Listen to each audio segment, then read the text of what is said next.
Adapun sambutan yang selanjutnya, sambutan dari Dewan Guru yang akan disampaikan langsung oleh Ning Lubanatul Widat. Kepadanya, falyatafadhal mashkura.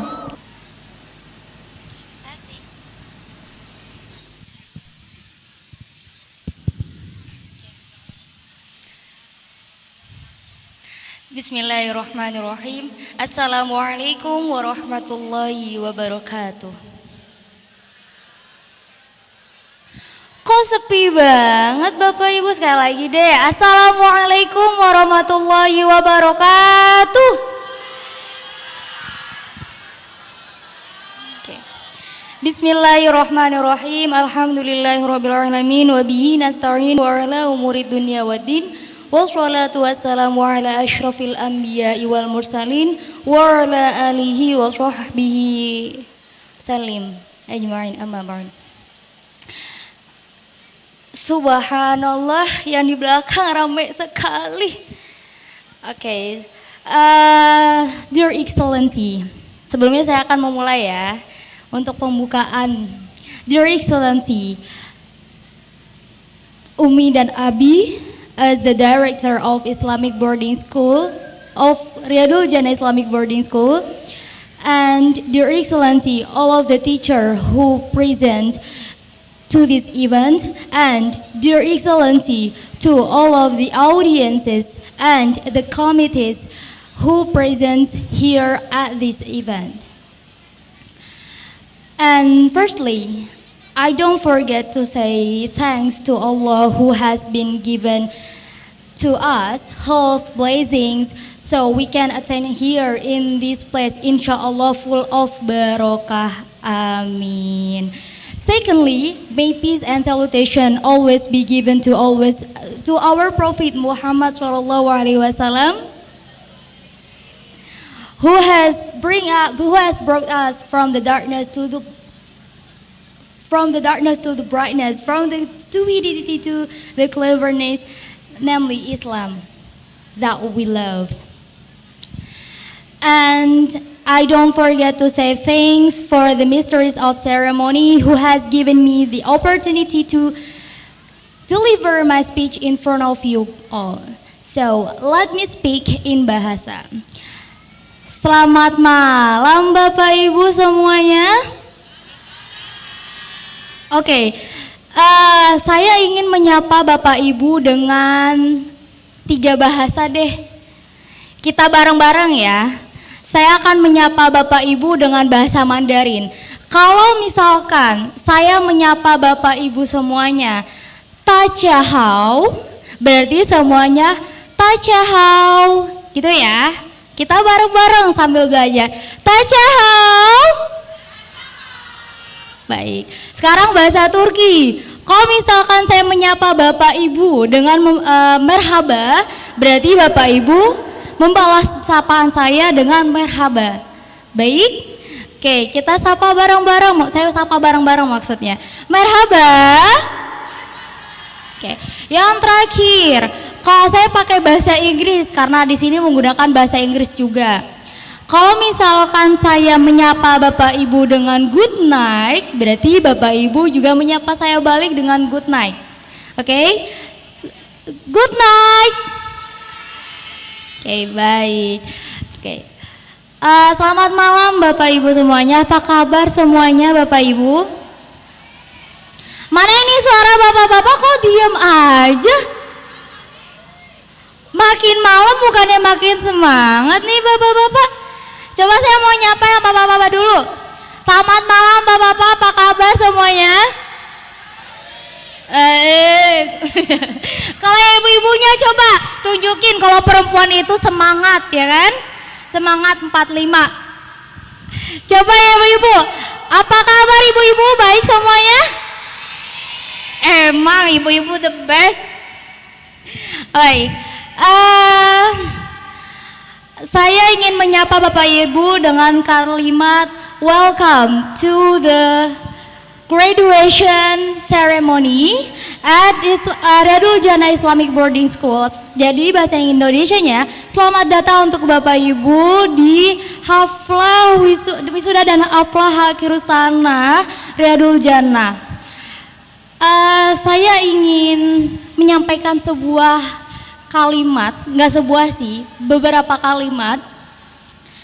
Sebelum saya menyampaikan, saya ingat betul pertama kali saya turun memegang anak santri, mengajarkan sebuah ilmu ke anak santri di tahun 2019, dan tahun angkatan ini di tahun ketiga atau keempat saya memegang anak-anak, dan saya ingat betul wajah-wajah anak-anak yang saya pegang itu wajah-wajah yang lugu, wajah-wajah yang banyak nakalnya ya, wajah-wajah yang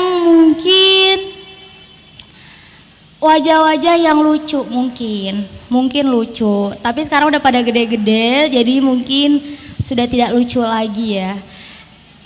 Saya cuma ingin menyampaikan kepada anak-anak, selamat wisuda untuk anak kelas 12 di akhir masa bangku SMA-nya. Dan di masa bangku SMA ini bukanlah akhir dari kalian itu selesai atau ya sudah tinggal ngikutin alur, ya bukan. Tetapi di masa SMA ini adalah masa penentuan akhir kalian. Nanti bapak ibunya juga akan melihat mana anak saya yang prestasi atau tidak selama 6 tahunnya atau selama 3 tahunnya. Apakah anak-anak saya, putra putri bapak ibu itu bisa mendapatkan prestasi, bisa membanggakan orang tuanya ataukah tidak? Mari kita lihat setelah mungkin prosesi wisuda nanti, seperti itu. Saya hanya ingin mengucapkan kepada dua anak, mungkin akan saya sebutkan anak tersebut dan bapak ibunya akan bangga pastinya. Yang pertama, saya ingin mengucapkan selamat kepada Muhammad Nasir atas juara satunya lomba fotografi tingkat nasional. Itu. Terima kasih sudah membawa nama Riyadul Jannah, dan terima kasih sudah membuat saya bingung juga gitu. Dan yang kedua, terima kasih juga dan selamat kepada Nuning Herawati atas keterimanya Senam PTN 2022 Fakultas Seni Musik di Universitas Pendidikan Indonesia Bandung. Terima kasih dan selamat telah membawa nama RJ. Nah, saya akan menjelaskan kepada Bapak Ibu, mungkin ada yang tidak tahu apa sih Senam PTN itu.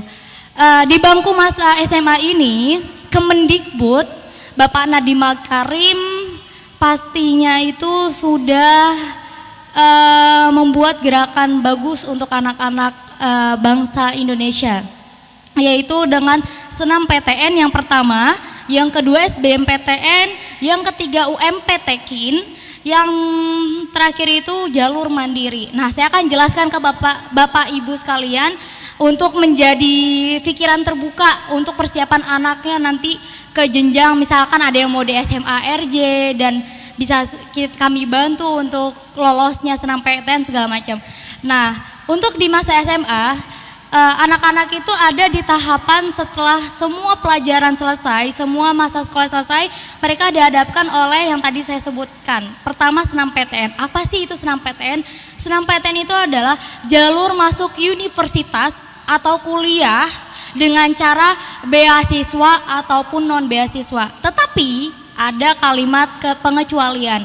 Untuk Senam PTN ini, anak-anak tidak semuanya itu lolos. Kenapa saya bisa bilang begitu? Karena di RJ ada 4 orang yang daftar Senam PTN, hanya 1 orang saja, dan itu di anak putri yang lolos Senam PTN se-Indonesia. Kalau ditanya, Neng, Senam PTN itu se-Indonesia apa tidak? Betul, se-Indonesia. Dan RJ alhamdulillah bisa meloloskan walaupun hanya 1 orang. Semoga tahun depan angkatannya Jami dan kawan-kawan ada yang lolos 3 atau 5 orang. Amin. Nah, senam PTN itu apa aja sih Neng yang akan diujikan? Nah, ini persiapan untuk Bapak Ibu agar anak-anaknya bisa membanggakan orang tuanya dan juga membanggakan pondok pastinya. Nah, persiapannya itu pastinya adalah nilai. Nilainya itu dari kelas 1 SMA sampai kelas 3 SMA. Dari semester 1 sampai semester 2. Itu yang pertama. Yang kedua, nilainya itu minimal adalah 80 dari kelas 1 SMA sampai kelas 3 SMA. Kalau misalkan, Neng, anak saya rata-rata nilainya 75, apa bisa diperbaiki? Bisa, asalkan belum terlambat. Contohnya mereka masih ada waktu di semester 2, nanti di kelas 12-nya itu masih bisa dirubah, seperti itu. Dan di senam PTN itu tidak ada yang namanya tes-tesan karena persaingannya ketat se-Indonesia. Seluruh sekolah SMA, tingkat SMA atau SMK ya, tingkat SMA atau SMK, dan itu hanya dipilih dari beberapa anak dan dilihat dari nilai. Berarti Neng, anak saya nggak lolos. Nggak lolosnya karena apa ya? Karena mungkin bisa dilihat dari nilai. Tapi gak usah khawatir, untuk nilai itu bukan hanya patokan, tapi juga yang kedua, untuk menjadi pelajaran Bapak Ibu. Yang kedua adalah jurusan. Jurusan itu yang menentukan. Kalau anaknya bisa melihat peluang dan mengambil jurusan yang sedikit diambil oleh orang-orang, itu dikatakan 90% lolos. Seperti itu. 90% lolos. Dan yang ketiga, di universitas, kalau misalkan ditanya, kalau UPI yang di Bandung atau Universitas Pendidikan Indonesia, apakah itu bagus nih? Yes, itu bagus. Dan Ibu bisa cek Google sekarang, Bapak Ibu, UPI itu ada di peringkat 10 terbaik universitas di Indonesia. Dan alhamdulillah lagi-lagi RJ lolos walaupun hanya 1 orang. Semoga angkatan Jami dan kawan-kawan bisa lolos membawa 3 atau 5 orang untuk lolos senam PTN. Dan saya ingin mengingatkan, kalau misalkan anak saya tidak lolos senam PTN, bagaimana Neng untuk masuk jalur universitas ternama di Indonesia? Ada Bu caranya, ada Pak caranya. Yang kedua, daftar SBMPTN. Apa sih SBMPTN itu? SBMPTN itu melalui tes. Sedangkan senam PTN melalui jalur nilai, kalau SBMPTN melalui tes. Seperti itu. Nah, SBMPTN ini bagaimana nih cara mendaftarkan anak saya? Caranya melalui guru di sekolah. Yang mendaftarkan itu adalah Pak Harun, guru bahasa Inggris selaku Waka Kurikulum SMA. Seperti itu. Dan tesnya di mana? Tesnya di seluruh Universitas Indonesia, tapi yang negeri, hanya diperuntukkan untuk negeri. Seperti itu. Kalau misalkan ada yang nanya, Neng, apa bedanya universitas negeri dan swasta? Saya akan memberikan gambaran kepada Bapak Ibu untuk mempersiapkan anaknya nanti yang kelas 9 MTS, siapa tahu akan lanjut di SMA sini. Kalau misalkan negeri itu bayarannya itu lebih mudah, lebih enteng, tidak mahal. Sedangkan swasta bayarannya itu lebih mahal. Seperti itu. Apalagi universitas internasional itu jauh lebih mahal. Jadi kalau misalkan Neng saya hanya lulusan SD, apakah anak saya bisa di perguruan tinggi di S1 sarjana di Universitas Sarjana untuk lulusan sarjana bisa, asalkan Bapak Ibu juga belajar dan memahami apa sih universitas, apa sih itu universitas, apa sih itu senam PTN, apa sih itu SBMPTN. Seperti itu. Dan kalau misalkan Neng saya masih belum paham tentang itu segala macam, tugas Bapak Ibu hanya mendorong anak-anak untuk termotivasi untuk semangat melanjutkan pendidikannya ke jenjang yang lebih tinggi, seperti itu. Dan saya ingin ada beberapa wali santri yang menanyakan kepada saya, Neng, apakah kalau saya ingin membiayai anak saya ke tingkat yang lebih tinggi atau jenjang yang lebih tinggi, yaitu perguruan tinggi atau universitas, apakah bisa dengan beasiswa atau bayaran? Oke, saya jawab ya Bu ya, Bapak. SNMPTN, SBMPTN itu dari pemerintah menyediakan yang namanya beasiswa. Seperti itu. Beasiswa. Kenapa saya bisa bilang begitu? Saya juga mendapatkan beasiswa. Seperti itu. Beasiswa di perguruan tinggi, di kampus, di universitas. Seperti itu. Jadi jangan khawatir, Neng, saya orang yang tidak mampu, Neng, segala macam. Semuanya diatur oleh pemerintah.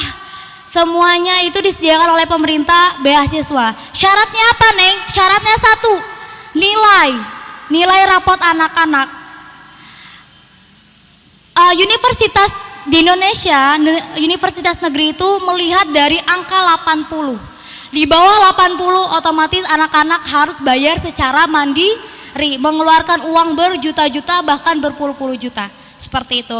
Dan itu juga berlaku di SNMPTN ataupun SBMPTN. Sekali lagi ya, perbedaannya antara SNMPTN adalah SNMPTN dilihat melalui nilai rapot, sedangkan SBMPTN dilihat dari hasil tes. Seperti itu, hasil tes. Dan rata-rata SBMPTN itu kecil peluangnya untuk dapat beasiswa, sedangkan SNMPTN itu peluangnya besar untuk dapat beasiswa. Caranya seperti apa? Ajak anak-anak Bapak Ibu masuk ke RJ, nanti bakal diajarin. Betul tidak? Betul. Dan yang terakhir UMP Tekin. Apa sih, Neng, itu UMP Tekin?